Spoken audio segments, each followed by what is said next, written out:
كلنا ممكن نشتكي من وجع مفاصل. يا ركبتي مش قادر اقفل صوابعي الصبح. بس هل كل وجع مفاصل زي بعضه؟ الاجابه باختصار طبعا لا. في فرق كبير قوي بين وجع المفصل اللي جاي عن الشغل والمجهود الزايد ووجع المفاصل اللي جاي من نار شغاله بتحرق جوانا. النهارده هنتعلم ازاي نفرق بين الوجع الميكانيكي ميكانيكال بين اللي زعيمه الخشونه والوجع الالتهابي انفلاماتوري بين اللي زعيمه هو الروماتويد. هنعرف ان توقيت الوجع وعلاقته بالحركه والاعراض اللي معاه ممكن تكشف هويته فعلا. يلا بينا. الوجع الميكانيكي هو ببساطه وجع استخدام او اجهاد. تخيل مفصل ركبتك ده عامل زي مفصلات الباب مع كتر الفتح والقفل على مدار السنين.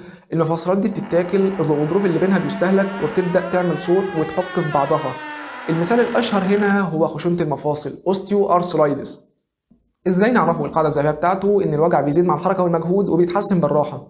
الوجع بيكون في اسوأ حالاته في اخر اليوم بعد يوم طويل من المشي والحركه والشغل. لما تقعد وترتاح الوجع بيقل جدا. لما تبدا تتحرك تاني الوجع بيرجع. ركبتي بتوجعني لما بطلع السلم، ما اقدرش امشي كتير.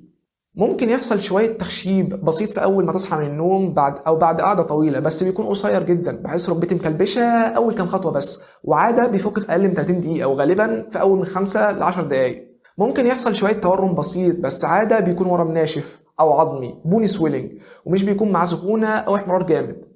مفيش معاه اي اعراض عامه، يعني مفيش سخونيه ولا ارهاق ولا تكسير في الجسم ولا خاسس في الوزن. المشكله كلها محصوره جوه المفصل المجهد وخلاص. يعني الخلاصه الوجع الميكانيكي هو وجع تآكل مش وجع هجوم. بالنسبه للوجع الالتهابي القصه هنا مختلفه 180 درجه. الوجع الالتهابي مش سببه الاستهلاك، سببه ان جهاز المناعه بتاعك هو اللي هاجم المفصل وعمل فيه حريقه داخليه. اشهر مثال لينا هنا هو الروماتويد ارثرايتس.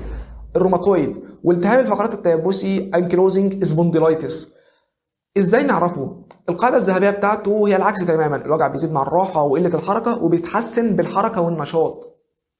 الوجع بيكون في اسوأ حالاته اول ما تصحى من النوم الصبح او في اخر الليل. يعني عيان ممكن يصحى في اخر الليل على الالم بتاع المفصل بتاعه.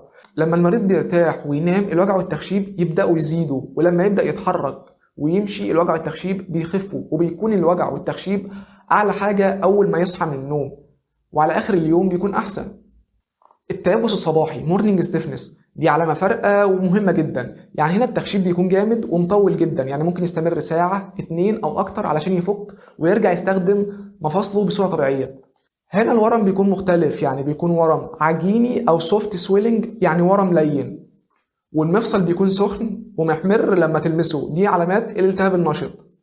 وطبعا الفرق الجوهري هو الاعراض العامه سيستميك سيمبتومز. المشكله هنا في جهاز المناعه كله، فبيكون في اعراض عامه مع الوجع زي التهاب شديد، فتيج، احساس بالهمدان وتكسير في الجسم، او في سخونيه بسيطه، نقص في الوزن والشهيه، او المرض مش في المفصل بس، لا ده في الجسم كله. ده جدول سريع يساعدك تصنف نوع الوجع بتاعك ايه وتعرف هو ايه بالظبط. ليه التفرقة دي مهمة جدا؟ لأنها بتحدد خطة العلاج كلها. علاج الوجع الميكانيكي الخشونة بيركز على المسكنات، تقليل الوزن والعلاج الطبيعي، وفي الآخر خالص يرجع لتغيير المفصل. لكن علاج الوجع الالتهابي الروماتويد مثلا مختلف تماما.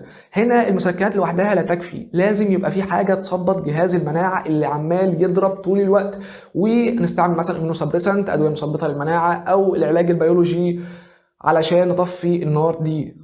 المرة الجاية لما تحس بوجع في مفاصلك اسأل نفسك الأسئلة دي. الوجع بيزيد امتى؟ بيتحسن بإيه؟ الصبح عامل ازاي؟ إجاباتك دي أهم معلومة هتقولها للدكتور، وهي اللي هتحطه على أول طريق التشخيص الصح.